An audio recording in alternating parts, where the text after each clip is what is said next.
찬양이 좋으셔요? 말씀이 좋으셔요? 기도가 좋으셔요? 물론 다 좋아야 돼요.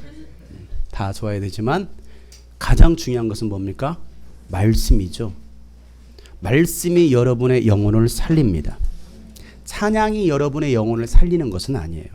찬양은 하나님 받으시는 거고 또 찬양은 나의 영혼에 만족과 때로는 유익을 줄 수 있는 것이 찬양이기는 합니다. 그러나 그 찬양 자체가 내 영혼에 생명을 줄 수 있는 그런 것은 아니에요. 물론 말씀 가지고서 찬양을 짓는 그런 경우도 많이 있어요. 그런 곡들은 하나님께 올려드릴 수 있는 경배의 곡들도 있습니다. 찬양의 곡들도 있습니다.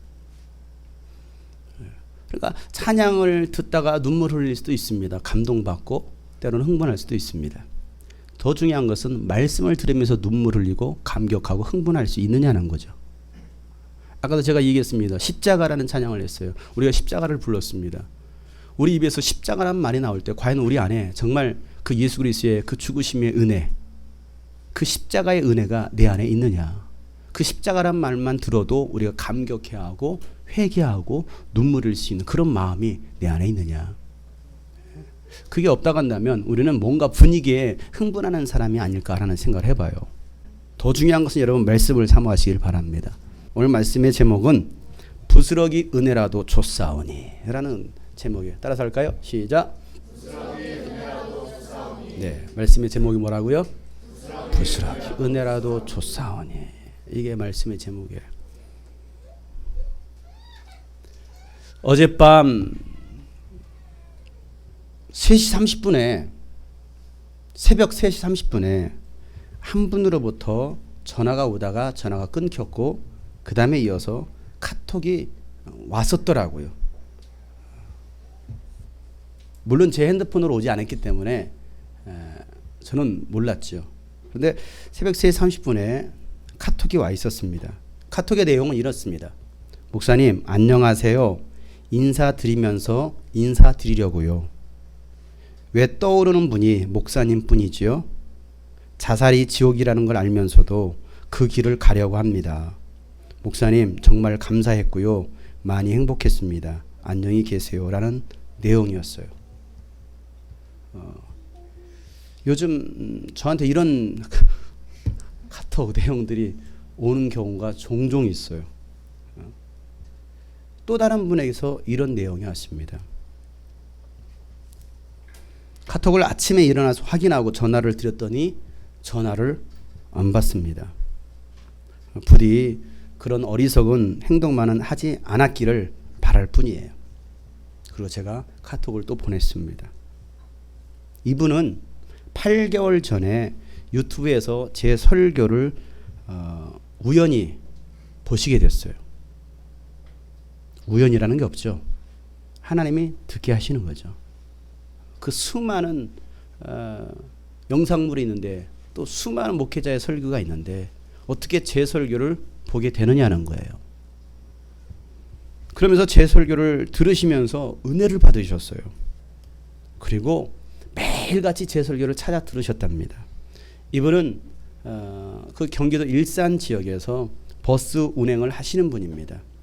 매일 버스 운전을 하면서도 뭐 한번 왔다 갔다 하는 코스가 1시간 반, 2시간 거리이기 때문에 그 1시간 반, 2시간 제 설교가 또 워낙 깁니까?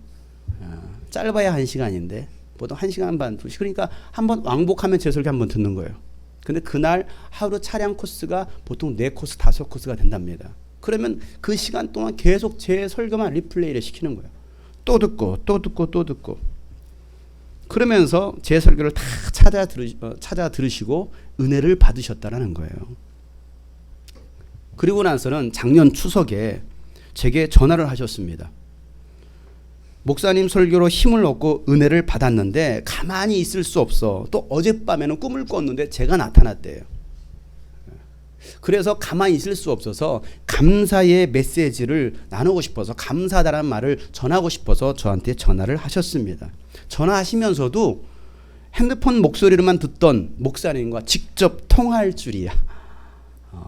그러면서 너무나 좋아하시는 거예요. 그럼 너무나 감사하다라는 겁니다. 뭐 제가 한 게 있나요? 설교하고 설교한 거 영상에 올린 것밖에 없습니다. 그리고 누군가는 필요한 사람들에게 하나님께서 이 말씀을 듣게 하시겠지. 저는 기도했을 뿐입니다. 근데 그런 분들이 그런 말씀을 듣고 회복이 되는 것이었어요. 꿈만 같다라는 것입니다. 저하고 통화하는 것이 마치 연예인에게 전화해가지고 연예인과 통화하는 것처럼 괜히 흥분해 섞인 목사님이세요? 안녕하세요 하면서 얼마나 흥분했는지 몰랐어요. 저하고 통화하는 것이 꿈만 같대요. 그런데 우리 교회 성도들은 매일 매주 보는데도 계속 꿈만 꾸는 것 같습니다. 제가 옆에 지나가도 아무런 반응이 없어요. 계속 꿈만 꾸는 거예요. 지난 겨울에는요, 겨울 캠프에 오셔서 은혜도 받으셨어요. 자녀들을 데리고 와서 함께 은혜를 받았습니다. 그 후 연락이 없었습니다. 제가 계속해서 카톡도 보내고 영상도 보내고 있는데 아무런 연락이 없었어요. 그리고 5개월 만에 이런 연락이 온 거예요. 그러니까 제가 카톡을 보냈는데도 아무런 답변이 없었다라는 것은 그 사이에 어떤 일들이 있었다라는 이야기겠죠. 그동안 어떤 일들이 있었는지 모르겠지만은 인생의 고난과 아픔이 있었던 것 같습니다. 그분이 생각하고 또 행동하려고 했던 일만큼은 일어나지 않았으면 좋겠습니다. 이 시간에도 혹시 이 자리에 계시거나 또 영상을 통해서 들으시는 분들 가운데 사는 것이 너무나 힘들어서 혹시 이번 설교 한번 듣고 이번 한번 예배 드리고 마지막으로 내 인생을 마감해야겠다라고 자살을 극단적으로 생각하시는 분이나 극단적인 행동을 하시려는 분들이 계시거들랑 마음을 다시 잡아 보시고 하나님 앞에 나오시길 바랍니다. 또 교회로 나오셔서 함께 기도하고 믿음으로 함께 이겨냈으면 좋겠습니다. 혹시 영상을 통해서 도움이 필요하신 분들은 저희 교회 070-7796-1009번으로 전화를 주시면 상담해 드리겠어요. 070-7796-1009번입니다. 그리고 그분들에게도 하나님의 위로가 하나님의 은혜가 있기를 축복합니다. 왜 그러냐면 여러분 모두가 소중하기 때문에 그래요. 여러분 모두가 소중합니다. 오늘 이 자리에 나오신 여러분 소중합니다. 우리 옆에 사람 축복할까요? 당신은 소중합니다. 소중해요. 또 한번 이렇게 축복하겠습니다. 하나님은 당신을 사랑하십니다. 하나님은 여러분을 사랑하신다는 사실. 사람들이야 어떻게 평가하든 판단하든 여러분에 대해서 뭐라고 말하든 하나님은 여러분이 있는 모습 그대로를 사랑하신다는 사실이에요. 어떻든 간에 어떻게 살았든지 간에 있는 모습 그대로 하나님은 사랑하시고 그 모습 그대로 하나님께 나오기를 원하신다는 사실이에요. 있는 모습 그대로 있는 모습 그대로 있는 모습 그대로 오시오 하나님은 당신이 있는 모습 그대로 있는 모습 그대로 나오길 원하십니. 우리 가슴에 두 손 얹고 있는 모습 그대로 있는 모습 그대로 있는 모습 그대로 있는 모습 그대로 있는 모습 주 앞에 나오세요. 오시오 하나님은 당신이 있는 모습 그대로 있는 모습 그대로 나오길 원하십니다.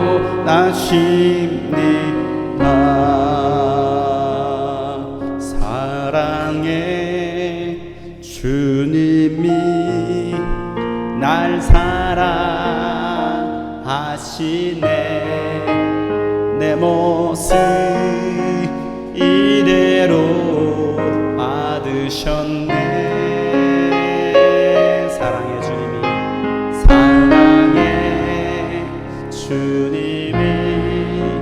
날 사랑하듯이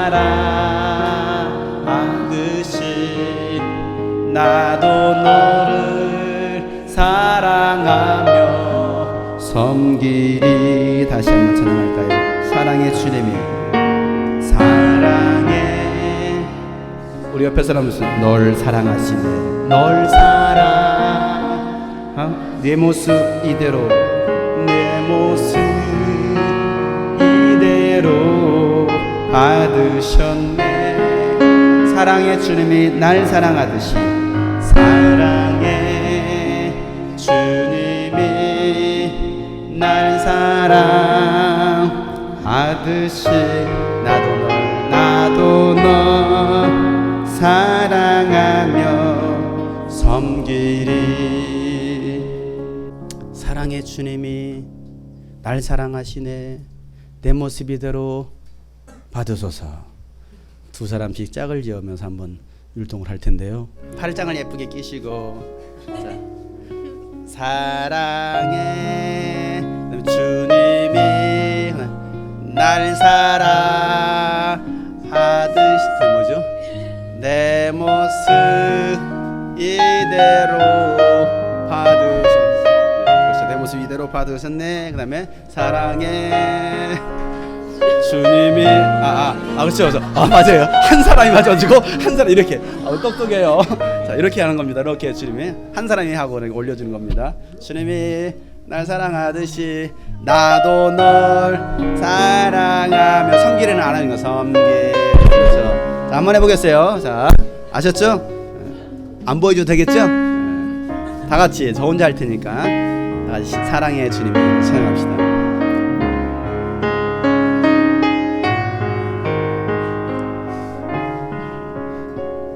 시작. 사랑의 주님이 날 사랑하시네. 내 모습 이대로 받으셨네. 올리세요. 즉석이야, 즉석. 사랑의 주님이 날 사랑, 나도 널. 세 사람 있는 사람 가운데 사람 꼭 끌어안아주는 거예요. 어떻게 잘하셨나요? 이번엔 두 사람씩, 다른 사람, 다른 사람, 옆에 사람 두 사람씩 하세요. 이제 두 사람, 세 사람씩 하지 마시고 다른 사람. 다시 한번 사랑의 주님이. 옆에 사람 시작. 빨리 팔짱을 껴요. 왜 안 껴요? 팔짱 안 끼면 손이라도 다 아프다. 옆에 사람 이렇게 손 잡아. 이거 둘이 왜 손을 다 잡아? 그게 아니고 여기 멀리 있는 사람은 두 사람이 손을 잡으라고. 이렇게 애들이. 다시 사랑의 주님이 사랑해. 왜 이렇게 못해?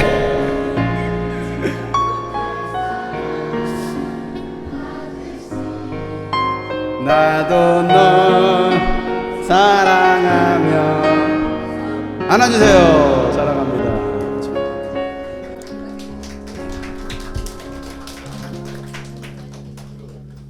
여러분은 인생의 고난 중에 누가 생각납니까?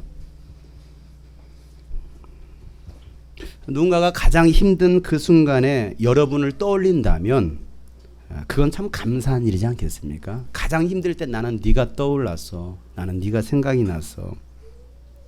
그런데 그것보다도 더 중요한 것은 사람의 도움은 한계가 있기 때문에 도움이 무한대이신 하나님을 의지하고 예수님을 찾고 부른다면 예수님은 여러분의 기도를 들으시고 여러분에게 찾아오실 것입니다.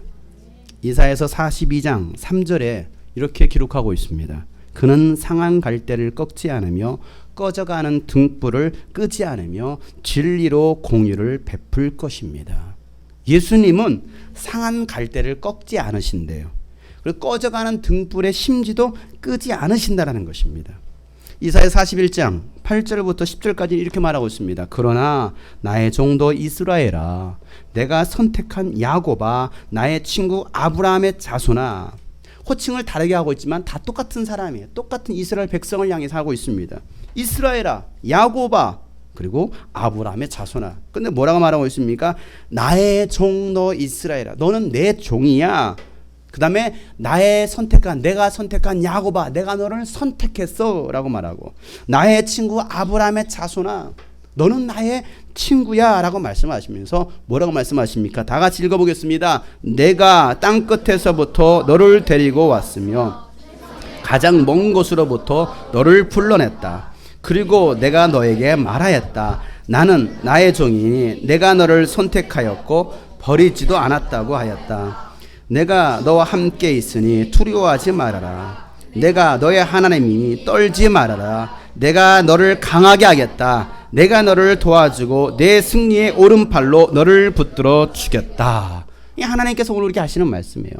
상한 갈대를 꺾지 않으시고 꺼져가는 등불도 끄지 않으시는 하나님께서 여러분을 친구로 삼으시고 여러분을 부르셨다라는 거예요. 너는 내가 택했다라고 오늘 하나님께서 우리에게 말씀하신다라는 거예요. 내가 너를 택해 불렀나니 너는 내 것이다. 주님의 것이라는 거예요. 따라서 하겠습니다. 나는 주님의 것입니다. 당신도 주님의 것입니다. 그러면서 하나님께서 뭐라고 말씀하십니까? 내가 너와 함께 할 것이니 두려워하지 말라라는 거예요. 내가 너와 함께 할 거야. 그러니 두려워하지 마라. 나는 너의 하나님이야. 떨지 말아라. 내가 너를 강하게 하고 너를 도와주고 내 승리의 오른손으로 너를 붙들어 주겠다라고 말씀하셔요. 오늘 본 말씀에 보면 고통의 문제를 안고 있는 한 여인이 나옵니다. 그 여인의 이름은 나오지 않았어요. 그 여인이 가지고 있었던 인생의 문제들만 나와 있습니다. 그 문제가 뭐였습니까? 사랑하는 딸이 귀신에 들려 고통당하고 있다라는 거예요. 뭐였다고요? 네. 사랑하는 딸에게 귀신이 들려서 그 딸도 고통당하고 그 가정도 고통을 당하고 있다라는 얘기예요. 한번 생각해 보세요. 사랑하는 딸이 귀신 들렸다고 한다면 그 엄마의 마음이 어땠을까요?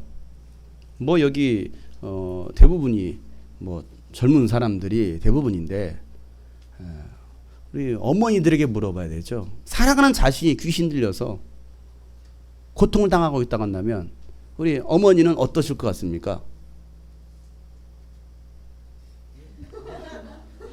어머니 아니셨나요? 괜히 아가씨인 척하고 있어요. 애기는 안에 이렇게 안고 있으면서 말이야. 어떨 것 같아요?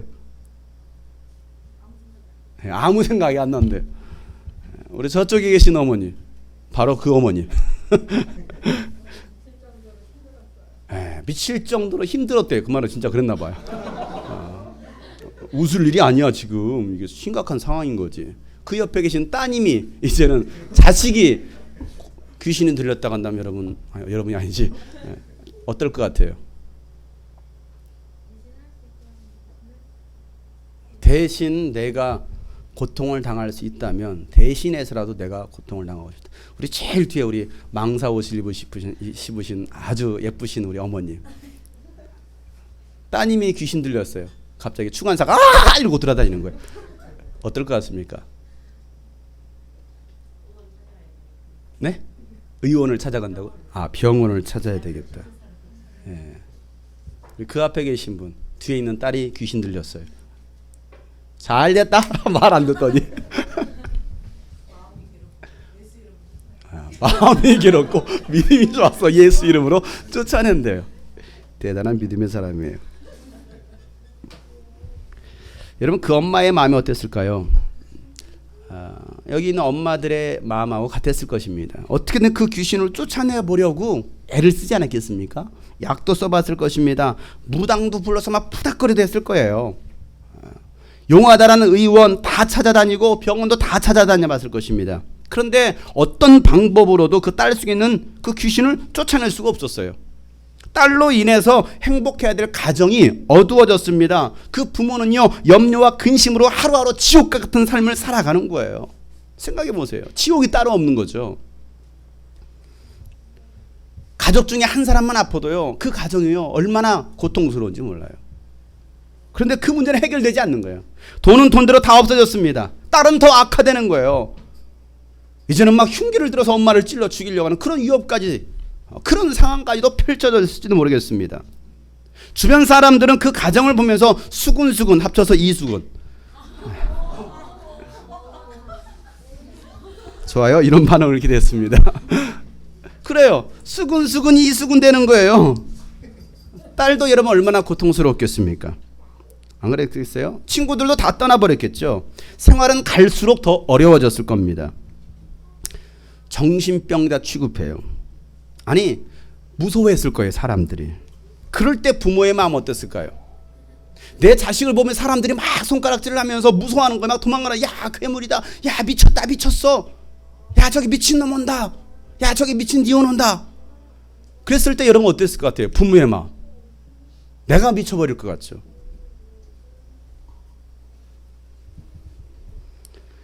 이렇게 사느니 그냥 우리 같이 죽자. 그렇게 생각했을지도 모르겠어요. 요즘 좀 살기 어려워지면 우리 함께 죽자 이런 말 너무 쉽게 나와요. 야 이렇게 사느니 그냥 죽어버리자. 너랑 죽고 나랑 같이 죽어버리자. 혹시 여러분 입에서도 그런 말이 나왔는지 모르겠어요.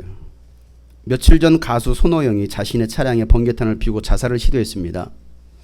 여자친구가 자살한 것에 대한 슬픔을 이기지 못한 채 장례식을 마치고 그 다음날 본인도 자살을 시도했던 거예요. 다 아시죠? 이런 내용이 요즘 TV를 통해서 너무나 자주 접하게 됩니다. 그러다 보니까 자살을요 쉽게 생각합니다. 왜? 주변에서 다 자살해요. 방송만 켜도 TV만 켜도 다 자살에 관한 내용이에요. 자살할 용기가 있으면 그 용기로 세상을 살아가면 얼마나 좋겠습니까? 전직 대통령이 자살을 합니다. 유명 연예인들이, 기업의 총수들이, 정치인들, 카이스트 교수, 총장이 자살을 하다 보니까 베르테르의 효과가 일어나는 거예요. 너나 나나 할 것 다 같이 자살하다가 죽자라는 것입니다. 그런 모방 자살을 시도하는 사람들이 늘어나고 있습니다. OECD 국가 중에 자살률 1위가 바로 대한민국이에요. 그 중에서도 우리나라의 자살률이 가장 높은 세대가 바로 다음 세대인 이 젊은 사람들 말이에요. 이 젊은 사람들의 자살률이 엄청나게 높다라는 사실이에요. 영적으로 큰 문제예요. 세상의 문화와 공중권세 잡은 마귀와 악한 영들이 자살을 부추기고 있다는 것을 우리는 깨달아야 돼요. 대한민국 자살공화국이 되었습니다. 오늘 대한민국은 자살과 음란과 폭력의 영으로 충만합니다. 특히 젊은이들이 더 그래요. 나에게 빠져 있습니다. 왜 그럴까요? 너무 귀하게 컸어요. 내 딸, 내 아들, 내 자식 왕자님 공주님 우리 키운 거예요. 왜? 자식 하나 낳고 둘 낳다 보니까. 한 서너도 있어 보세요. 별로 관심 없어요. 그렇게 사는. 야 니들이 살아야지. 근데 하나 낳았다 보니까 옛날처럼 6명 10명 낳고 막 뚜루루 첫째가 네가 키워 임마 이래던데 하나만 낳다 보니까 아이고 오냐 어디 아파 이러는 거예요. 결혼할 우리 자매들이요 한 10명씩 낳으시길 바래요. 교회 부흥을 위해서, 하나님 나라 확장을 위해서 많이 낳으세요. 한 12은 낳아야 그 중에 11번째 요셉이 나와요. 적어도 다윗을 보려면 7은 낳아야 돼요. 근데 오늘날 하나 낳고 둘 낳다 보니까 그냥 오냐 그래요. 자기밖에 모릅니다. 아니 혼자 할 수 있는 것들이 아무것도 없는 그런 오늘날의 젊은이들 말이에요. 어렸을 때부터 부모가 모든 것을 다 해줬습니다. 시키는 대로 그냥 부모가 시키는 대로 로봇처럼 살아온 거예요. 오늘 학생들 보면 정말 불쌍해요. 다 로봇이야. 학원 가라고 네. 이거 해라 네. 저거 해라 네. 의지가 없어요. 스스로 학습법 없습니다. 그것도 과외야. 학습지야. 스스로 할 수 있는 만한 세상을 헤쳐나갈 만한 능력이 없습니다. 학원 가라 과외 받아라. 엄마가 시키는 대로만 하면 돼. 시키는 대로만 하면 된다라는 거예요. 이렇게 피동적으로만 살다 보니까 혼자서 세상을 살아가는 법을 터득하지 못한 거예요. 그러니까 불안한 거죠. 누가 옆에 없으면 불안한 거예요. 엄마가 없으면 불안한 거예요. 혼자 사는 법을 알지 못하는 거예요. 거기에다가 집에서 뭐합니까? 컴퓨터 게임이나 그냥 스마트폰 게임에만 빠져 있습니다. 그러다 보니까 사람들과의 관계가 없는 거예요. 관계성이 없고 뭐하고만 기계하고만 친해요. 기계하고만 팍 앉았다면 10시간을. 이게 오늘날의 젊은이들 아닙니까? 아니 나이 드신 분들까지 온 가족이 참 어이가 없죠. 식당에서 밥을 먹는데 4 식구가 왔어요. 엄마 아빠 딸 아들. 그 4명이서 이러고 있어요. 서로 주고받고 얘기하는가 봐. 엄마가 옆에 있는데 엄마 카톡으로 보내요. 또 여기서 엄마는 왜? 병들었어요. 노예가 되었어요. 옛날에는 이런 게 어디 있습니까? 그냥 몽둥이 하나 들고 밖에 나가서 칼싸움하고 총싸움하고 막 뒹굴고 막 이러고 놀았는데 말이야. 자연 속에서. 근데 지금 자연이 없어요. 그냥 갇혀 있는 거죠. 게임방에 갇혀 있어요. 그게 오늘날의 세대 아닙니까? 그러다 보니까 갈수록 인간의 정이 사라지고 있습니다. 폭력적으로 변합니다. TV에서는 걸그룹들이 벗고 나옵니다. 얼마나 좋아합니까? 싸이가 강남 스타일이나 젠틀맨이라는 곡을 나와가지고 뭐합니까? 성적 타락을 부추기고 있어요. 그게 멋있는 젠틀맨이라 이거죠. 그게 강남 스타일이라는 거야. 그걸 다 따라하고 있어요. 걸그룹들이 입고 나오는 그 옷 다 따라서 하고 있어요. 누가요? 오늘날 자매들이 말이에요. 영적 타락과 혼란의 시대에 우리가 살고 있습니다. 이런 영적 분위기에서 믿음을 지키고 살아남으려면 오직 말씀과 기도와 교회 공동체 안에 머물러 있을 때만이 가능하다는 사실이에요. 우리가 말씀과 기도를 무시하고 교회에서 벗어나면, 교회에서 떠나는 순간 우리는 세상의 그 문화에 휩쓸릴 수밖에 없다는 사실이에요.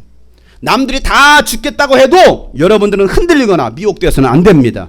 의인은 오직 믿음으로만 사는 것입니다. 따라서 합시다. 의인은 오직 믿음으로만 산다. 시작. 시작. 그래, 의인은 오직 믿음으로만 사는 거예요. 우리가 살아가는 법은 바로 믿음으로 사는 거예요. 세상이 그렇게 흘러가도 우리는 결코 세상과 타협하거나 세상에 휩쓸려가는 것이 아니라, 세상 원리대로 살아가는 것이 아니라, 세상 유행 따라 살아가는 것이 아니라 오직 믿음으로 살아간다는 사실이에요. 귀신 들린 딸 아이를 둔 엄마의 마음은 어떤 방법이라도 좋으니 자신이 가지고 있는 그 상처와 아픔과 그 고통의 문제를 해결하고 싶었을 것입니다. 그러다가 예수님에 관한 이야기를 들은 거예요.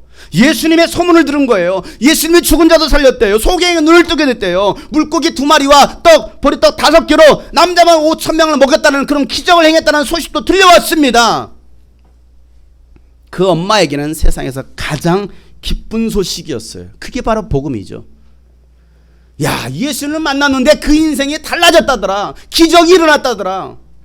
불가능을 가능케 하는 일들이 그 예수님을 통해서 일어났다더라. 그랬을 때 그 엄마의 귀에 들려왔을 때, 그 소문이 들려왔을 때 그 예수님만 만날 수 있다라고 한다면 이거 아니겠나요? 아닌가요? 그 예수님만 내가 만날 수 있다고 한다면, 자, 그 여인은 어떤 사람이었습니까? 오늘 말씀해 보니까 그는 그리스 사람이다라고 말하고 있습니다. 그리스 사람, 이방인이라는 거예요. 유대인이 아닙니다. 이방인입니다. 그리고 시로페니키아 출생이라는 것, 그리고 딸이 귀신 들렸다라는 것만 성경에서는 기록하고 있습니다. 개역 개정 성경에서는 수로보니게라고 표현되어 있습니다. 그걸 세번역에서는 시로페니기아라고 말하고 있어요. 팔레스틴의 북방을 차지하고 있는 수리아 지방 중에서 지금 레바논, 북이스라엘이죠. 레바논 남부 지중해 연안 쪽에 있는 베니게를 가르치는 곳이에요. 예수님은 갈릴리에서 예루살렘에서 내려온 율법학자들과 바리새파 사람들이 예수님께 몰려와가지고 율법 논쟁을 일으킵니다. 그 내용이 뭐였느냐면, 당신의 제자들은 손을 씻지 않고 음식을 먹는다라는 거예요. 그것은 부정하다라는 것이죠. 그거에서 시비를 거는 거예요. 왜 정결 의식을 하지 않고 음식을 먹느냐는 거예요. 그때 예수님은 그들의 말에 뭐라고 말을 합니까? 씻지 않은 손으로 음식을 먹는 것이 더러운 것이 아니라 사람 속에서 나오는 것이 그 사람을 더럽게 한다라고 얘기합니다. 자, 마가복음 7장 18절부터 23절에 있는 말씀 다 같이 읽어보겠습니다. 예수께서 그들에게 말씀하셨다. 너희도 아직 깨닫지 못하느냐? 밖에서 사람의 몸속으로 들어가는 것이 사람을 더럽히지 못하다는 것을 알지 못하느냐? 밖에서 사람 안으로 들어가는 것은 무엇이든지 사람의 마음속으로 들어가지 않고 뱃속으로 들어가서 뒤로 나가기 때문이다. 예수께서는 이런 말씀을 하여 모든 음식은 깨끗하다고 하셨다. 또 그들에게 말씀하셨다. 사람에게서 나오는 거, 그것이 사람을 더럽힌다. 나쁜 생각은 사람의 마음에서 나오는데 그 음행과 도둑질과 살인과 간음과 탐욕과 악의와 시기와 방탕과 악한 시선과 모독과 교만과 어리석음이다. 이런 악한 것이 모두 속에서 나와서 사람을 더럽힌다. 사람을 더럽히는 것은 밖에서 더러운 음식이 들어가서 그 사람을 더럽히는 것이 아니라, 야, 아무리 더러운 것이 사람 속으로 들어가도 나올 때는 똥으로 나와. 그게 사람을 더럽게 하는 것이 아니라 그 사람 속에 있는 그 더러운 것들이 가득하다라는 것입니다. 그것이 무엇입니까? 나쁜 생각, 음행, 도둑질, 살인, 간음, 탐욕, 악의, 사기치고 방탕과 악한 시선. 악한 시선 있죠. 왜 그렇게 저를 보십니까? 악한 시선들이 있어요. 삐뚤어진 눈. 이렇게 보는 사람은 영원히 돌아오지 말지어다. 이러고 보세요. 그냥 악한 시선과 모독과 교만과 어리석음이라는 이 악한 것이 모두 속에서 나와서 그 사람을 더럽게 한다라고 얘기하고 있잖아요. 마음으로는 하나님을 사랑하지도 않으면서 섬기지도 않으면서 겉으로만 율법을 지키려는 그 바리새인들을 지금 책망하시는 거예요. 그래서 6절 8절에 이렇게 말합니다. 마가복음 7장 6절 8절에 예수께서 그들에게 대답하셨다. 다 같이 이사야가 너희 같은 위선자들을 두고 적절히 예언하였다. 이렇게 기록되어 있다. 이 백성은 입술로는 나를 공경해도 마음은 내게서 멀리 떠나 있다. 그들은 사람의 훈계를 교리로 가르치며 나를 헛되이 예배한다. 너희는 하나님의 계명을 버리고 사람의 전통을 지키고 있다. 그래요. 하나님을 사랑하지도 않고 하나님의 계명을 버리고 사람의 전통을 지키는 자들이 위선자들이라는 거예요. 사람의 전통을 지키는 거, 하나님의 계명은 버렸어요. 하나님의 계명은 버리고 사람들이 그동안 해왔던 그대로 의식들을 따라 생각하고 있다는 사실이에요. 입술은 공경한다고 합니다. 사랑한다고 합니다. 그러나 마음은 멀고 의식만 남아있는 자들, 그런 자들의 예배는 헛된 것이다. 예수는 그렇게 말씀하시는 거예요. 너희들이 드려지는 그 예배는 헛된 예배야. 입술로는 주님 사랑해요. 나는 주님밖에 없어요. 나 주님의 것이에요. 그렇게 입술로는 고백하지만 그런 의식은 남았는데 오늘날 주일날 교회 나와서 모임에 나와서 예배는 그렇게 드리는데 입술로는 공경한다고 하는데 네 마음은 하나님을 사랑하고 있지 않잖아.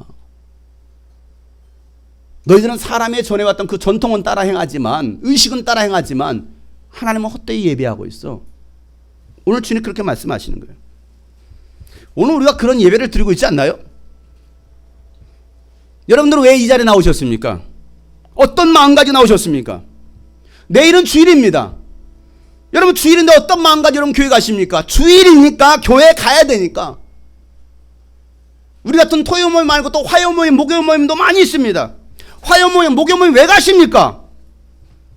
정말 하나님을 사랑해서 선포되는 그 말씀으로 내 영혼의 생명을 얻고 살기 위해서, 그리고 신령과 진정으로 하나님께 예배하기 위해서 나가십니까? 아니면 그냥 찬양이 좋아서 유명한 팀이 와서 찬양하니까, 설교하니까, 유명한 사람이 와서 설교하니까 그거 들으려고 보려고 하십니까? 왜 가느냐 이거야. 제가 처음에 얘기했잖아요.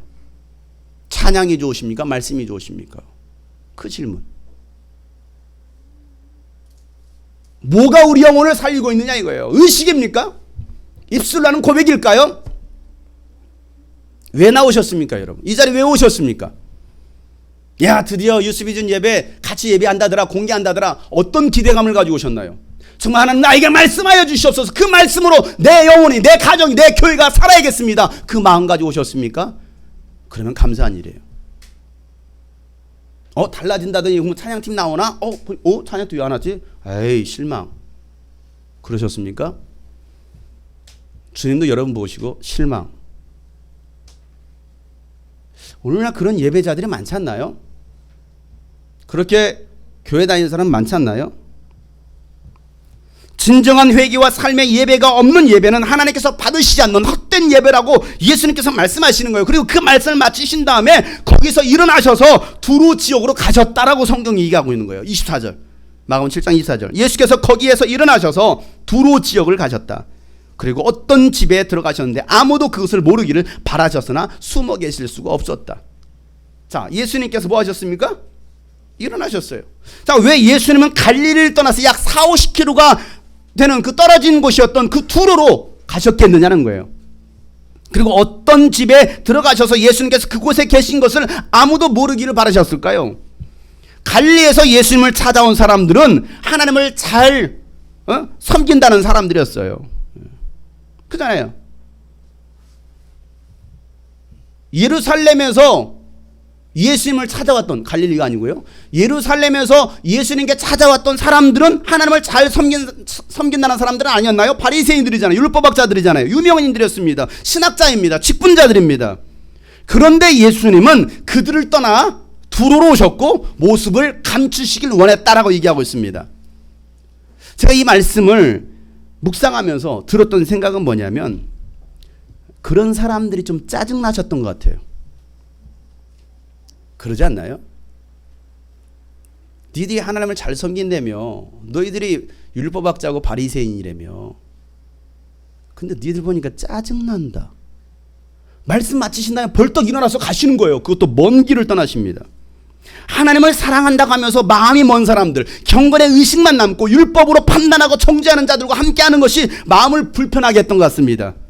그리고 나서 자리를 벌떡 일어나신 다음에 두로로 올라가시는 거예요. 그 먼 길을 선택하십니다. 자, 두로는 어떤 곳입니까? 갈릴리 해안에서, 갈릴리에서 북부에 있는 곳입니다. 아니, 갈릴리는 또 어떤 곳입니까? 갈릴리. 이방 사람들이 모여 살던 곳이 바로 갈릴리입니다. 예수님께서 주로 사역하셨던 곳이 어디예요? 갈릴리. 어디라고요? 갈릴리. 그런데 그 갈릴리가 어떤 곳이라고요? 이방 사람들이 주로 모여서 살았던 곳이 바로 갈릴리입니다. 자, 마태복음 4장 15절에 이렇게 말합니다. 스불론과 납달리 땅 요단강 건너편 바다로 가는 길목 이방 사람들의 갈릴리라고 얘기하고 있어요. 이방 사람들의 갈릴리. 그 말은 분명한 것은 갈릴리라는 그 지역에는 이방 사람들이 많이 모여 살았다라는 이야기예요. 그런데 그 갈릴리에서 북부 갈릴리에 있는 두로, 그 말은 더 많은 이방인들이 모여 사는 곳이었습니다. 그곳에 예수님께서 가셨다라고 얘기하고 있어요. 그리고 거기에 가신 다음에 한 집에 들어가셨습니다. 그리고 자신을 숨기기를 원하셨어요. 그런데 어떻게 사람들이 알았는지 예수님은 그곳에서도 숨어 계실 수가 없었습니다. 이게 지금 배경이에요. 그때 한 여인이 등장하는데 그 여인이 바로 제가 서론에 말했던 그리스 사람 시로페기니아 출생의 딸이 귀신 들린 여인이었습니다. 이 여인이 예수님이 두로 지역에 오셨다라는 소문을 듣고 그 즉시 예수님을 찾아온 거예요. 여러분, 그 당시 1세기 때 예수님 시대 때 두로에서 예수님께서 갈릴리 계신다. 예수님 갈릴리 뜨셨다더라. 예수님께서 예루살렘에 뜨셨다더라. 여러분, 두로에서 예루살렘까지는 약 220km가 넘습니다. 그 먼 거리를 여러분 어떻게 갑니까? 움직일 수가 없잖아요. 그런데 때마침 예수님께서 두로에 오셨다라는 그 소문이 들린 거예요. 그러니까 이 여인이 했던 것은 무엇입니까? 그 예수님을 찾아가는 거였어요. 그 소문을 들은 그 즉시 예수님을 찾아갑니다. 마가복음 7장 25절 말씀. 악한 귀신 들린 딸을 둔 여자가 곧바로 예수의 소문을 듣고 와서 그의 발 앞에 엎드렸다. 어떻게 했다고요? 곧바로. 어떻게 해요? 소문을 듣자마자. 소문을 듣자마자. 야, 유스비전 예배가 6월달에 공개된다더라. 듣자마자 달려오는 거예요. 꼭 가야지. 왜? 내가 예수님 만나야지. 내가 회복돼야 되지. 내 인생에 가지고 있는 문제 주의 말씀으로 내가 응답받아야 되지. 그리고 예수님께 찾아오는 거예요. 이 여인은 예수님을 만나고 싶어 했습니다. 이방 여인이었지만 이 여인은 예수님에 대한 믿음이 있었어요. 예수님을 믿었던 거예요. 예수님이 어떤 분이시라고 믿었습니까? 이 여인의 말 속에 이런 말이 나옵니다. 하나님의 아들 구원자 메시아라는 믿음이 있어요. 이 마가복음에는 간단하게 기록되어 있는 것을 세리장이었던 마태는요 아주 직업정을 발휘해서요 그 상황을 아주 세밀하게 기록합니다. 여러분 성경을 같이 비교해서 보면 좋아요. 마태복음 15장 22절 다 같이 읽어보겠습니다. 마침 가나안 여자 한 사람이 그 지방에서 나와서 외쳐 말했다. 다윗의 자손이신 주님, 나를 불쌍히 여겨주십시오. 내 딸이 귀신 들려 괴로워하고 있습니다. 자, 예수님은 뭐라고 부르고 있습니까? 다윗의 자손이신 주님이라고 부르고 있습니다. 이방 여인이었지만 다윗의 자손으로 오실 메시아가 우리의 모든 죄를 사할 구원자라는 것을 알고 있었습니다. 그 사실을 믿었습니다. 그런데 그분이 누구였느냐면 예수님이라는 거예요. 그 예수님이 바로 다윗의 자손이고 우리를 구원할 메시아라는 것을 이 여인은 믿었습니다. 딸의 영적 문제를 해결해 보려고 수단과 방법을 가리지 않고 다 해봤지만 해결할 수가 없었어요. 이제 그 여인이 의지할 수 있는 길은 오직 예수님 한 분밖에 없었어요. 예수님. 그래서 예수님께 달려와서 다윗의 자손이신 주님, 내 딸이 귀신 들려서 괴로워하고 있습니다. 나를 불쌍히 여겨주소서라고 구했던 거예요. 자, 그때 예수님의 반응 보였습니까? 넌 또 뭐냐? 이거죠. 왜? 한번 딱 보시더니 다윗의 자손이신 주님, 나를 불쌍히 여주세요. 내 딸이 지금 흉악한 귀신에 들려서 괴로워하고 있나이다. 씹으신 거예요. 아닌가요? 여러분들 가끔 제 문자 씹으시죠? 제 카톡 씹으시죠? 껌인 줄 알고. 씹으신 거예요. 여러분 같은 이런 상황에서 어떻게 하시겠습니까? 생각해 보세요. 한 여인은 막 내 딸 좀 고쳐주세요. 그런데 아무런 반응이 없어요. 씹어 안면 몰색하는 거죠. 제가 사람들에게 대답을 잘 안 해요. 말이 없기도 하지만 대답을 잘 안 합니다. 묻는 말에도 대답을 잘 안 해요. 심지어는 아내에게도 잘 대답을 하지 않습니다. 뭐를 물어보면 바로바로 대답을 해줘야 되는데 저는 예수님을 닮아서 대답을 잘 하지 않습니다. 바로 하지 않아요. 그런 아내는 저를 보면서 화를 냅니다. 아, 물어보면 빨리빨리 대답을 해야지 화가 난다. 예, 항상 그래요. 화난대요. 빨리빨리 즉시 대답을 안 해주니까 속 터진대. 빨리 좀 대답해라. 저를 닮아서 한 길에도 대답을 안 해요. 딸도 대답을 잘 안 했어요. 니들은 아빠 닮아서 말도 안 해, 대답도 안 해. 아니요, 예수님을 닮은 거죠. 자, 이 여인은 어땠을까요? 씹혔다고 그냥 화내면서 가지 않았어요. 다시 또 예수님께 계속해서 도와달라고 간청을 합니다. 그걸 어떻게 알 수 있을까요? 그 상황을 지켜보고 있던 제자들이 예수님께 이런 말을 하는 거예요. 마태복음 15장 23절 말씀에 그때에 예수께서는 한마디도 대답하지 않으셨다. 그때에 제자들이 다가와서 예수께 간청하였다. 다 같이 저 여자가 우리 뒤에서 외치고 있으니 그를 안심시켜서 떠나보내 주옵소서. 그래요. 제자들 뒤에서 여인이 계속해서 뭐하고 있는 거예요? 외치고 있어요. 뭐라고 외쳤을까요? 예수님 도와주세요. 내 딸의 병 좀 고쳐주세요. 귀신 좀 쫓아주세요. 근데 예수는 한 번 듣고 들은 채도 안 해. 그런데 여자는 또 예수님께 예수님 좀 고쳐주세요. 그 얘기를 누가 듣고 있어요? 예수님 주변에 있던 제자들이 들었던 것입니다. 너무나 시끄러웠어요. 아, 시끄러워. 귀찮아. 쫄쫄 쫓아다녀. 가는 곳마다 예수님 도와줘. 쫓아다니. 귀찮은 거야. 그러니까 예수님 적당히 안심시켜서 떠나보내주세요. 그냥 가게 해주세요. 우는 얘기 사탕 하나 줘서 적당히 달러서 보내라는 거예요. 그러잖아요. 막 얘다 이거 먹어라. 하도 시끄러우니까 입에 하나 뭐 물려라. 이건 거야. 그냥 적당히 좀 안심시켜가지고 좀 보내주세요 라고 말합니다. 그때 예수님께서 뭐라고 말씀하십니까? 마태복음 15장 24절 말씀 다 같이 읽겠습니다. 예수께서 대답하셨다. 나는 오직 이스라엘 집에 길을 잃은 양들에게 보내심을 받았을 따름이다. 이스라엘 집에 길을 잃은 양들에게 보내심을 받았으니 너는 이방인이잖아. 넌 이스라엘 백성이 아니야. 그러니까 그냥 가. 나는 관심 없어. 내가 왜 네 문제를 해결해 줘야 되는데 너는 내 관심 밖의 사람이야. 자, 한 번은 그냥 씹혔습니다. 두 번째는 인종차별로 거절을 당했어요. 그잖아요. 한 번은 그냥 거절당했어. 그것도 기분 나빠. 두 번째는 인종차별이에요. 너는 유대인이 아니잖아. 너는 이방인이잖아. 내가 너를 왜 도와줘야 되는데. 자, 여러분이 두 번째 거절당했다면 여러분 어떻게 하시겠습니까? 첫 번째는 좀 참았다 쳐요. 두 번째 거절당했어요. 어떻게 하시겠습니까? 더럽고 지사가 안 입고 더러워서 내가 그냥 간다 가. 에이? 내가 다시는 상종하는가 봐라. 뭐 사랑의 하나님? 무슨 놈의 사랑의 하나님? 그딴 하나님 어디 있어? 난 그런 하나님 믿지 않겠다. 그거 다 거짓말이야. 사기치는 말이야. 그런 말 하지 않겠습니까? 이럴 사람도 있을 거예요. 이 자리엔 두 사람이 그런 사람이 앉아있네요. 그런데 이 여인은요 다시 예수님께 또 요청합니다. 아주 질겨요. 끈질겨요. 25절 말씀 시작. 그러나 그 여자는 나와서 예수께 무릎을 꿇고 간청하였다.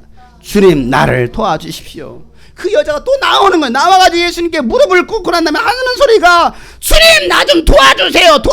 도와주세요. 주님이라고 부르고 있잖아요. 주님. 예수님만이 나의 주님이라는 거예요. 아무리 예수님이 나에게 그렇게 말을 해도, 나를 무시하고 없인 여겨도, 그래도 예수님은 나의 주님이십니다. 그러니 도와주십시오. 대단해요, 이 여자도. 그러자 예수님께서 그 말을 들으신 다음에 이렇게 말씀하십니다. 어느 정도로 예수님께서 달라지셨을까요? 아, 그래, 알았다 라고 말씀하실까요? 26절 다 같이. 예수께서 대답하셨다. 자녀들의 빵을 집어서 개들에게 던져주는 것이 옳지 않다? 자, 유대인은 하나님의 자녀고 이방인은 뭐예요? 개와 같은 자들이니 내가 왜 주인의 자녀들에게 준 그 빵을 개들에게 주느냐? 나는 그것이 옳지 않다라고 생각한다. 자, 이 여인은 완전 개 취급당했습니다. 개 무시하는 거예요. 자, 처음에는 들은 채도 안 했어요. 두 번째는 뭐 했습니까? 인종차별했습니다. 세 번째는 인종차별을 떠나서 이제는 뭐야? 개 취급하는 거예요. 아닙니까? 내가 왜 개들에게 줘? 여러분, 이쯤 됐으면 여러분들은 폭발했을 것입니다. 아닌가요? 여러분 다 인자한 믿음의 사람들입니까? 이 정도 됐으면 폭발하지 않았겠어요? 여러분이 만약에 목사님께 상담할 일이 있어서 목사님을 찾아왔는데 목사님 들은 채도 안 하는 거야. 거들떠보지도 않아요. 목사님 저 왔어요. 그래도 한번 참았습니다. 그리고 목사님 할 말이 있습니다. 도와주세요. 저를 좀 도와주세요. 그러자 제가 하는 소리가, 내가 왜 너를 도와줘야 되는데? 이렇게 되는 거예요. 인상을 써가면서. 나는 너 관심 없어. 내가 왜 너를 도와줘? 자, 그 말을 듣고 또 참았습니다. 그래도 목사님, 다른 사람에게 관심 갖고 사랑해 주시지 저에게도 한 번만 관심 갖고 참고 제발 저한테 인상만 쓰지 마시고 부드럽게 말도 해주시고 사랑해 주세요. 그리고 제 얘기 좀 들어주세요. 이게 우리 교회 성도들이, 청년들이 저한테 하는 얘기들이에요. 지금 실제로 우리 교회에서 일어나고 있는 일들이니까. 그런데 제가 하는 소리가, 나는 개 같은 것들과는 상관이 없다. 너는 개 같은 걸, 너는 개 같은 보이. 개 같은 걸, 개 같은 보이. 여러분, 이 정도 됐으면 여러분은 어떻게 할까요? 이게 목사야? 드디어 장 목사가 타락해도 단단히 타락했구만. 내가 이런 놈을 목사라고 여기까지 쫓아왔으니 내가 미쳤어도 내가 미쳤어. 내가 왜 저런 놈을 쫓아다녀가 여기까지 왔을까? 아이고, 내가 아이고, 그러지 않겠나요? 아닙니까? 제가 여러분에게 욕하고 관심 없어하고 개무시하면 교회에 남아있을 사람 단 한 사람도 없을 것입니다. 그리고 밖에 나가서 여러분들은 전도할 것입니다. 주님이 꿈꾸신 교회 장용석 목사가 타락했다. 그리고 선포하고 다닐 것입니다. 절대 저 교회 가면 안 된다. 신천지보다 더 악한 교회가 바로 저 교회고 바로 저 목사다. 그렇게 여러분들 전도하고도 충분히 남을 겁니다. 지금 그런 상황인 거예요. 나는 개 같은 것들에겐 주지 않아. 예수님 참 너무하시는 것 같지 않아요? 그런데 이 여인은 또 뭐라고 말합니까? 여러분들처럼 반응 보이지 않았어요. 만약 여러분 목사님이, 여러분을 지도하고 있는 사람이 개 무시하는 거예요. 그리고 개 취급하는 거예요. 자존심을 완전히 아주 뭉개버리는 거죠. 남아있으실 분 손 들어보세요. 손 들 수 없죠. 어떻게 손 듭니까? 이 교회만 교회냐? 사랑이 많은 교회로 가야지. 사랑이 많은 목사님을 찾아가야지. 이 예수님만 예수님이냐? 나는 사랑이 많으신 저 예수님을 찾아가야지. 저수님. 아닌가요? 마태복음 15장 27절 말씀. 그 여자가 말하였습니다. 주님, 그렇습니다. 인정해요. 다 같이 읽어보겠습니다. 그러나 개들도 주인의 상에서 떨어지는 부스러기는 얻어먹습니다. 예수님, 개들도 주인의 상에서 떨어지는 부스러기는 얻어먹습니다. 그러니 이방인인 나를 개로 여겨도 좋습니다. 나를 개 취급해도 좋습니다. 다만 주인의 상에서 떨어지는 그 부스러기라도 얻어먹게 긍휼을 베풀어 주십시오. 나 좀 도와주세요. 이게 바로 부스러기라도 줬사오니, 이거예요. 부스러기라도 줬사오니. 주인의 상에서 떨어지는 개가 핥아먹는 그거라도 줬사오니 나 좀 도와주세요. 여러분, 그렇게 말할 수 있나요? 오늘날 현대 교인들이 이렇게 말할 수 있을까요? 이렇게 말할 수 있는 사람들이 얼마나 될까요? 물론 매일 이렇게 한다고 하면 여러분 심하죠. 교회에서 맨날 올 때 개무시하고 이런 개 같은 하면서, 그러면 어떻게 합니까? 그럴 수는 없어요. 그런데 이 상황은 바로 그런 상황이었습니다. 이 여인은 인내하는 여인이었습니다. 믿음의 여인이었습니다. 아니, 인격과 신앙이 된 여인이었어요. 인격적인 사람, 신앙의 사람. 교회 보면요, 인격도 안 되고 신앙도 안 되는 사람들이 많이 있어요.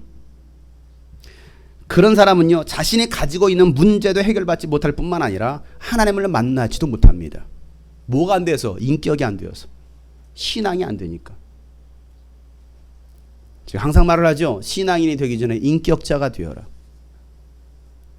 따라합시다. 인격자가 됩시다. 여러분, 제발 믿음 조금 없어도요, 인격의 사람이 좀 되세요. 왜 이렇게 인격이 무너져 있습니까?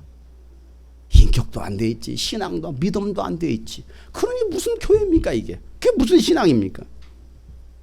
사랑하는 여러분, 예수님 만나고 싶으십니까? 별로 안 만나고 싶으셔요? 예수님 만나고 싶으셔요? 여러분이 가지고 있는 문제를 해결받고 싶습니까? 그렇다고 한다면 이 여인과 같은 인내와 믿음이 있어야 되는 거 아닌가요? 언제까지? 끝까지 개 같은 걸, 개 같은 보이 이런 소리를 들어도 그래요, 좋습니다. 그렇습니다. 나는 개 같은 사람이에요. 나는 아주 짐승만도 못한 사람이에요. 그래도 좋사오니, 그래도 좋사오니. 예수님은 이 여인의 말을 들으시고 어떻게 반응하십니까? 28절 말씀이에요. 다 같이 읽겠습니다. 그제서야 예수께서 그 여자에게 말씀하셨다. 여자여, 참으로 내 믿음이 크다. 내 소원대로 되어라. 바로 그 시각에 그 여자의 딸이 나았다. 자, 28절 말씀 뭐라고 시작합니까? 그제서야란 말에 우리가 관심을 가져야 돼. 그제서야. 이 말이 무슨 말이에요? 그제서야. 그 말은 그때까지 기다렸다란 말이에요. 그 말이 나올 때까지, 그 믿음이 될 때까지 예수님은 기다렸다라는 거예요. 우리는 너무나 급합니다. 내가 기도한 거 바로 들어주지 않으면 원망하고 불평합니다. 내가 심은 것이 바로 열매로 맺혀지지 않으면 투정 부리고 다시 파헤쳐 버립니다. 내가 헌신한 만큼 나에게 돌아오지 않으면 엎어버립니다. 인내가 없어서 그래요. 언제까지 인내해야 합니까? 십자가에 죽기까지 해야 됩니다. 죽지 않으니까 문제가 되는 거죠. 그냥 죽으세요. 죽고 기다리세요. 아니, 개 같은 놈이라는 말을 들어도 얼굴 붉히고 흥분하고 따지지 말고 그냥 예수님께 엎드리세요. 그러면 예수님께서 말씀하시는 거예요. 여자야, 내 믿음이 크도다. 내 소원대로 될지어라. 이게 주님 우리가 하시는 말씀이에요. 근데 우리는 얼굴 붉힙니다. 무슨 순수한 거는 막 얼굴을 붉히는 거예요. 막 짜증을 내고 화를 내요. 안 돼 있어요. 그러니 또 엎어버리는 거죠. 예수님이 이 여인의 믿음을 시험해 보신 거예요. 아니, 더 정확히 말하면요, 예수님은 일부러 이 여인을 만나기 위해서 갈릴리에서 지금 어디까지, 두로까지 그 먼 거리를 마다하지 않고 오셨다라는 사실이에요. 누구 때문에? 그 여인 때문에. 그 여자 때문에, 그 여자의 문제를 해결해 주시기 위해서 그 먼 길을 마다하지 않고 그곳으로 갔던 것입니다. 그리고 그 여자의 믿음이 진실한지 아닌지를 시험해 보시는 거예요. 그냥 바로 해결해 주시지 않으셨어요. 여러분의 인생의 문제, 가지고 있는 문제, 교회의 문제 그냥 해결해 주면 얼마나 좋습니까? 그러나 주님은 결국 그냥 해결해 주지 않아요. 시험해 봐요. 또 시험해 봅니다. 또 점검해 봅니다. 1단계. 자, 그 다음에 수위를 높여서 2단계. 자, 2단계, 3단계 해보자. 자, 더 게이지를 올려봐. 4단계 통과하는가 보자. 자, 마지막 5단계. 그때 나는 죽었습니다. 그렇습니다. 해야 되는데 5단계. 야, 이게 엎어버려. 자, 맞짱다 맞았다. 왜 그러고 있느냐 이게. 왜 웃어요? 왜 우리는 그걸 올라가지 못하고 왜 통과하지 못하는 얘기예요? 그냥 1단계에서 바로 들어지길 바라는 거지. 이게 우리의 믿음 아닌가요? 이게 우리의 모습 아닌가요? 시험하시고 그의 간절하고 진실한 믿음을 보신 다음에 딸의 문제를 해결해 주셨던 것입니다. 그리고 나서 예수님은 다시 두로에서 시돈을 거쳐서 대가볼리를 지나서 갈릴리로 가십니다. 자, 보세요. 두로에서 갈릴리입니다. 두로까지 40km 50km 됩니다. 두로에서 지중해 연안을 따라서 위에 있는 시돈으로 갑니다. 그 다음에 대가볼리가 어디냐면 갈릴리 아래쪽이에요. 뺑 돌아서 갈릴리 대가볼리까지 온 다음에 갈릴리로 들어갔어요. 처음 가실 때는 갈릴리에서 바로 두고로 가셨어요. 가실 때는 직행으로 가셨습니다. 그런데 오실 때는 뺑 돌아서 그 다음에 갈릴리로 들어오셨습니다. 자, 예수님이 왜 두로로 갔습니까? 이유가 뭐예요? 여러분, 한 가지 더 중요한 것은요, 그 두루에서 이 여인을 만난 다음에 그 다음에 갈릴리 오시기까지 아무런 사건이 기록되어 있지 않아요. 아무런 사건이 없습니다. 그 다음에 갈릴리 오신 다음에 다시 또 다른 문제를 가지고 있는 사람의 문제를 해결해 주셨습니다. 그렇다고 한다면 예수님께서 두루로 가신 이유는 무엇입니까? 이 여인을 만나기 위해서, 여러분을 만나기 위해서, 저와 여러분을 만나시기 위해서 예수님께서 그 먼 길을 마다하지 않고 오셨다라는 사실이에요. 예수님은 한 영혼을 구원하시기 위해서, 아니 그 여인의 믿음이 예수님을 두루까지 오게 했던 거예요. 이 여인의 간절함이 예수님을 두루까지 오게 했다니까요. 그리고 하나님께서 받으시는 진정한 예배가 무엇인지를 말씀해 주시기를 예수님께서 원하셨습니다. 이 여인을 만나기 전에 어떤 사건이 있었습니까? 바리새인들과 율법학자들과의 그 문제가 있었잖아요. 논쟁이 있었잖아요. 그럼 너희들이 드려지는 그 예배는 헛된 믿음이야, 헛된 예배야라고 예수님께 책망하셨지 않습니까? 바리새인의 형식인 예배를 받을 것이냐, 아니면 이방 여인의 진실한 믿음의 예배를 받을 것이냐, 예수는 그걸 말씀하시는 거예요. 오늘도 드려지는 수많은 예배가 있습니다. 수많은 기독교인들이 있습니다. 하나님께서는 누구의 예배를 받으시겠느냐는 거, 누구의 신앙을 받으시겠냐는 거예요. 여러분의 믿음은 어떻습니까? 예수님이 여러분의 소원을 들어주실 만한 믿음을 가지고 계십니까? 여러분의 문제를 해결해 주시기 위해서 예수님이 직접 여러분에게 찾아갈 만한 믿음이 여러분 안에 있느냐 이 말이에요. 예수님을 끌어들일 만한 믿음이 있느냐 이거예요. 그런 간절함이 있느냐, 진실함이 있느냐 이거예요. 그것도 없으면서 들어주세요, 들어주세요, 안 되면 치고 말아. 그럼 이게 우리들의 신앙의 모습 아닙니까? 그러니 매번 원망하고 불평하고 쓰러지고 실패하고 그냥 그 모양 그 꼴로 이랬다 저랬다 엎었다가 뒤집었다 엎었다 뒤집었다 이러고 있는 거야. 왜? 이 여인과 같은 진실함이 없어요. 간절함이 없어요. 인내하며 기다리며 신앙생활하고 계십니까? 중간에 포기하지 않고 돌아서진 않느냐 이 말이에요. 신앙생활, 기도생활, 전도생활 열심히 하다가 중단하지 않습니까? 그 이유가 무엇입니까? 오늘 주님께서 우리에게 말씀하시는 거예요. 중단하지 말고 계속 내게 구하라는 거예요. 나는 너를 포기하지 않았다. 나는 결코 너를 포기한 적이 없어. 아니 널 위해서 이곳까지 찾아왔다. 널 만나려고 지금까지 나는 기다렸어. 이게 주님께서 말씀하시는 거예요. 그 주님의 기다리심, 상한 갈 때 꺾지 않으시고 꺼져가는 심지도 끄지 아니하시는 그 하나님이 오늘 저와 여러분을 붙드시고 여러분의 기도를 들으시길 원하십니다. 바리새인들의 헛된 예배가 아니라 이방인이었지만 이 예수님을 주님으로 믿었던 그 진실한 여인의 믿음의 예배를 하나님 받으신다라는 사실이에요. 우리가 어떻게 나아가겠습니까? 형식입니까? 보여주는 것입니까? 의식입니까? 사람이 많고 어떤 화려함입니까? 아니잖아요. 이 여인과 같은 간절한 믿음만 있으면, 진실한 믿음만 있으면 주님은 만나주실 텐데. 여러분 오늘 이 말씀 묵상하면서 여러분 기도합시다. 아무런 문제도 없으십니까? 신앙에 고민 없으십니까? 어려움 없으십니까? 아니 믿음은 있으십니까? 네 믿음이 너를 구원했다. 내 딸을 구원했다. 네 믿음이 크구나. 주님께서 이 여인에게 말씀하십니다. 오늘도 주님은 우리가 가지고 있는 그 문제를 해결해 주시기를 원하십니다. 그런데 그냥 주시지 않고 또 테스트해 봅니다. 여러분의 교회를 일으켜 세우시기 위해서 주님은 또 테스트해 보시는 거예요. 여러분의 신앙을 테스트해 보시는 거예요.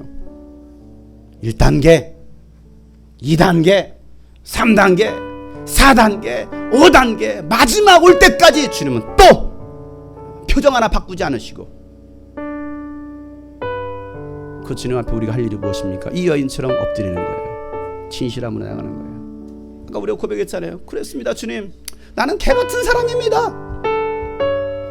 아니 그렇게 얘기해서 주님 앞에서 나는 개 같은 사람입니다, 나는 개 같은 여자입니다, 그래도 좋사오니, 그래도 좋사오니, 부스러기 은혜라도 좋사오니 이 시간 나를 만져주시옵소서. 나를 만져주시옵소서. 이대로는 안 되겠습니다. 더 이상은 안 되겠습니다. 주님, 나에게 그 은혜를 주시옵소서. 부스러기 은혜라도 줬사오니 그 은혜를 나에게 주시옵소서. 주님, 나를 고쳐 주시옵소서. 내 인생에 주님 찾아와 주시옵소서. 진실함으로 주 앞에 나아가며 나갑시다. 회개하며 나갑시다. 나같이 주 한번 부르시고 동서로 기도합니다. 주여, 하나님 아버지여, 오늘도 주님의 그 부스러기의 은혜를 구합니다.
들어보세요. 상한 갈 때 꺾지 않으며, 상한 갈 때 꺾지 않으며, 꺼져가는 불 끄지 않는 하나님은 나의 친구라, 나의 도움 내 사랑이라. 우리 옆에 사람의 손을 잡읍시다. 서로를 위해서 한번 축복하며 기도합시다. 이 여인의 문제가 바로 옆에 사람의 문제이고 곧 나의 문제이지 않습니까? 우리 교회의 문제이지 않습니까? 하나님, 우리가 의지할 것은, 우리 가정이 의지할 것은 주님밖에 없습니다. 우리 공동체가, 우리 교회가 의지할 것도 주님밖에 없습니다. 그러나 이 믿음이 없네요. 주님, 우리에게 믿음을 주시옵소서. 우리를 이렇게 세워주시옵소서. 상황할 때 꺾지 아니하시고 버리시지 아니하시는 그 하나님, 내가 너를 모른다, 내가 너를 버리겠다라고 주님께서 말씀하시는 것이 아니에요. 여전히 우리를 기다리시고 끝까지 기다리시고 참으시는 그 예수님의 사랑, 그 사랑으로 우리가 서로를 위해서 기도했으면 좋겠습니다. 하나님, 일어서게 하여 주옵소서. 우리 교회가 일어서게 하여 주옵소서. 우리 공동체가 일어서게 하여 주옵소서. 손 붙잡은 지체가 일어서게 하여 주시옵소서. 주님 손 붙들어 주시옵소서. 다같이 한번 주님의 간절하게 주여 한번 부르시고 동서로 기도합니다. 아버지,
너는 나의 친구, 내 사랑하는 존귀한 주의 자녀라.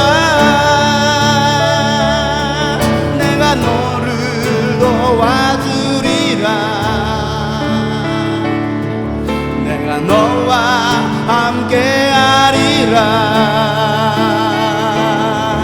너는 나의 친구, 내 사랑하는 존귀한 주의 자녀라. 내가 너를 도와주리라.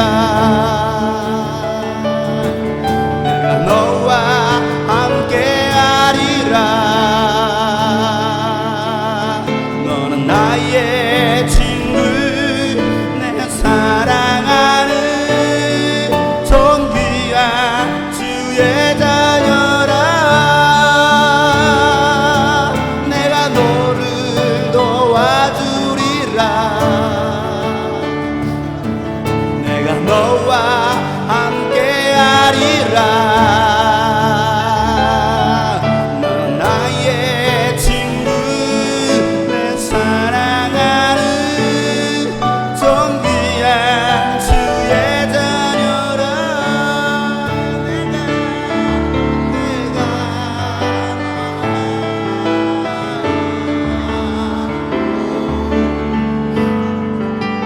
하나님 아버지, 저희들에게 긍휼을 베풀어 주시옵소서. 긍휼을 베풀어 주시옵소서. 긍휼을 베풀어 주시옵소서. 아버지,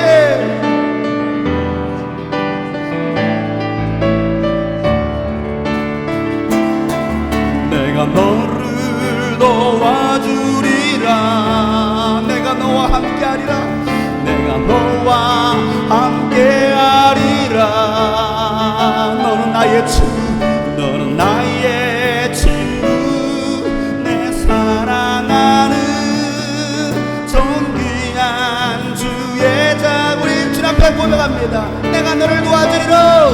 내가 너를 도와주리라. 내가 너와 함께하리라. 내가 너와 함께하리라. 너는 나의 친구, 너는 나의 친구, 내 사랑하는 존귀한 주의 자녀라. 주님 말씀하십니다. 내가 너를 도와주리라. 내가 너를 도와주리라. 내가 너와 함께하리라. 내가 너와 함께하리라. 너는 나의 친구, 내 사랑하는, 너는 나의 친구, 내 사랑하는 존귀한 주의 자. 우리 옆에 사람의 손을 잡읍시다. 내가 너를 도와주리라. 내가 너를 도와주리라. 내가 너와 함께하리라. 너는 나의 친구, 내 사랑하는 존귀한 주. 우리 또 다른 지체를 한번 축복합시다. 손을 내미시면서 내가 너를 도와주리라. 내가 너를 도와주리라. 주님의 마음 가지고 나눠주세요. 내가 너와 함께하리라. 너는 나의 친구, 내 사랑하는 존귀한 주의 자. 우리 또 다른 지체를 축복합시다. 내가 너를 도와주리라. 내가 너를 도와주리라. 내가 너와 함께하리라.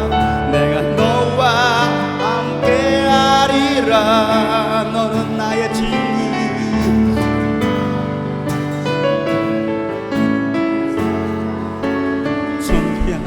존귀한 주의 자녀라. 존귀한 주의 자녀, 존귀한 주의 자녀라. 존귀한 주의 자녀, 존귀한 주의 자녀라. 십자가 내가 처음 볼 때에 나 나의 맘의 큰 고통 사라져. 오늘 믿고서 내는 밝아가네. 참 내 기쁨 영원한 십자가 내가 처음 볼 때에 나의 맘의 큰 고통 사라져. 오늘 믿고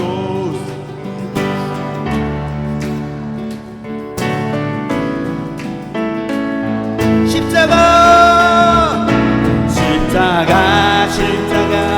내가 처음 볼 때에 나의 맘의 큰 고통 사라져.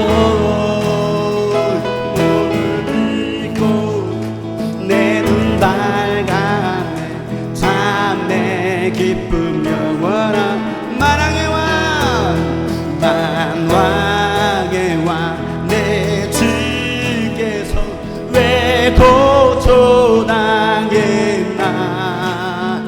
이 벌레 같은 날 위에 그 보혈 흘려. 십자가 내가 처음 볼 때에 나의 맘의 큰 고통 사라져. 오늘 믿고서 내는 밝았네. 참 내 기쁨 영원한. 늘 울어도 그 그늘에 다 갚을 수 없네. 몸 바쳐서 주의 이름 쓰리. 십자가 내가 처음 볼 때에 나의 맘의 큰 고통 사라져. 오늘 믿고서 내 눈 밝아갔네. 참 내 기쁨이여. 자, 우리 목소리로만 십자가 내가 처음 볼 때에 나의 맘의 큰 고통 사라져. 오늘 믿고서 내 눈 밝았네. 참네. 다시 한번 십자가 내가 처음 볼 때에 나의 맘의 큰 고통 사라져. 오늘 믿고서 내 눈 밝았네. 참 내 기쁨 영원하도다. 십자가 내가 처음 볼 때에 나의 맘의 큰 고통 사라져. 오늘 믿고서 내 눈 밝았네. 참 내 기쁨 영원하도다. 오늘 믿고서 내 눈 밝았네. 참 내 기쁨 영원하도다. 참 내 기쁨 영원